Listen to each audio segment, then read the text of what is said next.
तो wrestling PD family WrestleMania 41 में Paul Heyman ने वो कर दिखाया जो कि शायद ही किसी डब्ल्यूडब्ल्यूई के मैनेजर ने किया होगा, क्योंकि जैसे हमने रेसलमेनिया में देखा कि पॉल हेमन ने एक ही रात में उनके दो क्लाइंट्स के साथ धोखा किया है, और फिर वो चाहे पॉल हेमन के बेस्ट फ्रेंड सीएम पंक हो या पॉल हेमन के ट्राइबल चीफ रोमन रेंस हो, दोनों को लेकर पॉल ऐसा दिखाते थे कि वो इन दोनों को बहुत मानते हैं और इनके लिए कुछ भी कर सकते हैं। और यही वजह है कि सीएम पंक ने जब रेसलमेनिया से पहले पॉल को बोला कि लास्ट ईयर सर्वाइवर सीरीज में जो उन्होंने रोमन की टीम की मदद करी थी और इसके बदले में जो पॉल ने उनसे वादा किया था कि वो सीएम पंक का कोई एक काम जरूर करेंगे, तो सीएम पंक ने इस फेवर को कैश इन करते हुए पॉल को बोला कि वो चाहते हैं कि रेसलमेनिया में पॉल रोमन के साथ नहीं बल्कि सीएम पंक के साथ आए। और क्योंकि पॉल ऐसा दिखा रहे थे कि वो अपने वादे के पक्के और वो अपने बेस्ट फ्रेंड सीएम पंक को भी धोखा नहीं दे सकते, पर वो ऐसा भी दिखा रहे थे कि उन्हें दिल से कितना ज्यादा बुरा लग रहा है ट्राइबल चीफ के लिए, क्योंकि वो हमेशा ट्राइबल चीफ के साथ रेसलमेनिया में आते हैं, लेकिन इस बार उन्हें सीएम पंक के साथ आना होगा। पॉल काफी परेशान नजर आ रहे थे रोमन और सीएम पंक दोनों के लिए, लेकिन अब ये फैंस को और रोमन सीएम पंक दोनों को पता चल गया कि ये सब पॉल की सिर्फ एक नौटंकी थी, क्योंकि ना तो पॉल हेमन अपने बेस्ट फ्रेंड सीएम पंक के, ना ही वो अपने ट्राइबल चीफ रोमन रेंस के, क्योंकि पॉल ऐसे मतलबी आदमी है कि वो सिर्फ अपने बारे में सोचते हैं। और पॉल की ये जो धोखा देने की आदत है ये अभी की नहीं, ये 20 साल पुरानी की। और इसके बारे में पॉल हेमन की जो सबसे पुराने क्लाइंट है ब्रॉक लेसनर, जिनके साथ ही एक तरह से पॉल हेमन का डब्ल्यूडब्ल्यूई का करियर स्टार्ट हुआ था, तो अभी कुछ ही साल पहले हमने देखा था कि जब पॉल ने ब्रॉक के जाने के बाद रोमन को ज्वाइन कर लिया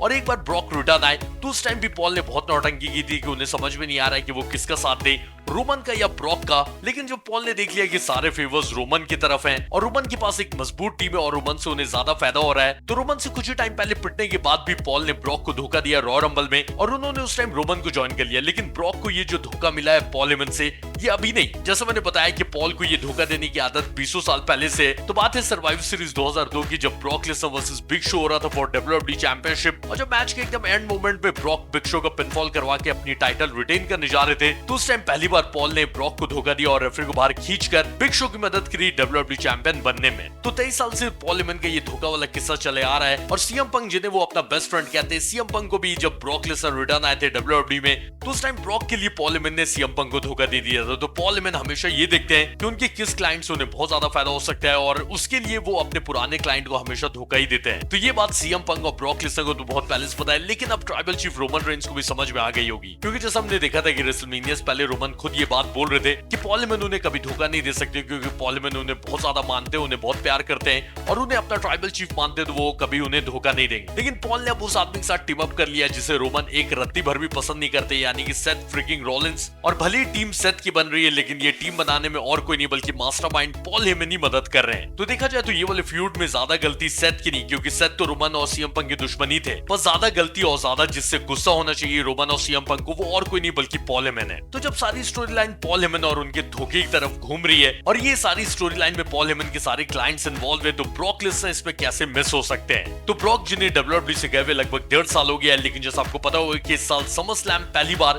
एक नहीं बल्कि दो दिन है, तो ऑब्वियसली डब्ल्यूडब्ल्यूई को भी ऐसे तगड़े सुपरस्टार्स चाहिए जिनकी वजह से 2 रात के समर स्लैम के टिकट्स वो बेच सके और इस साल का समर स्लैम सुपर हिट हो सके। तो ब्रॉक जो कि डब्ल्यूडब्ल्यूई से गए हुए उन्हें 1.5 साल हो गया है, और ट्रिपल एच से जब भी पूछा जाता है ब्रॉक के बारे में, तो उनका बस इतना ही कहना होता है कि ब्रॉक की जब मर्जी करेगी तो फिर वो ट्रिपल एच से रिटर्न आने के बारे में बात करेंगे और डब्ल्यूडब्ल्यूई उनके लिए कोई ना कोई स्टोरी लाइन बना लेंगे। तो फिलहाल ब्रॉक के लिए डब्ल्यूडब्ल्यूई को न्यू स्टोरी लाइन बनाने की भी जरूरत नहीं, ये पॉल हेमन के क्लाइंट्स की सारी स्टोरी चल रही है और हेमन की धोखे की कहानी है। तो ब्रॉक से बेहतर ये बात कौन जानता है कि पॉल हेमन कैसे धोखेबाज है। तो इस टाइम पे ब्रॉक लेसनर को ऑब्वियसली रिटर्न बुलाना चाहिए ताकि वो रोमन और सीएम पंक का साथ दे सेथ की टीम से फाइट करने में, क्योंकि सेथ की टीम यहाँ ब्रॉन ब्रेकर के साथ रुकने नहीं वाली है, क्योंकि रोमन्स की माने तो सेथ की टीम में एक नहीं तो 2 सुपरस्टार्स और ज्वाइन होने वाले हैं। और एक बार सोच के देखिए कि रोमन और ब्रॉक जो कि हमेशा ही दुश्मन बने रहे, या तो एक हील बना रहा है या तो फिर एक फेस सुपरस्टार, पर ब्रॉक जब गए थे डब्ल्यूडब्ल्यूई से तो वो फेस सुपरस्टार बन के गए थे, कोडी को पुश देकर गए थे, और रोमन भी इतने सालों बाद फिर से ओटीसी बनने के बाद फेस सुपरस्टार बने। तो इस बार जब ब्रॉक रिटर्न आते हैं तो वो रोमन का साथ दे सकते हैं, और ये फर्स्ट टाइम ऐसा होगा कि रोमन और ब्रॉक टीम अप करेंगे। तो रोमन ब्रॉक और सीएम पंक का टीम अप किसी भी पीएलई को ऑब्वियसली हिट बनाएगा, हिट नहीं बल्कि सुपर हिट। और यही वजह है कि ब्रॉक के रिटर्न के चांसेस अब लग भी रहे हैं कि ये जो स्टोरी लाइन चल रही है पॉल हेमन की, इसमें डब्ल्यूडब्ल्यूई को बहुत फायदा है ब्रॉक लेसनर के रिटर्न से। तो चलिए जाने से पहले भाई वीडियो को लाइक करिएगा, नहीं हो तो सब्सक्राइब करिएगा। मैं मिलता हूँ कल नई वीडियो के साथ।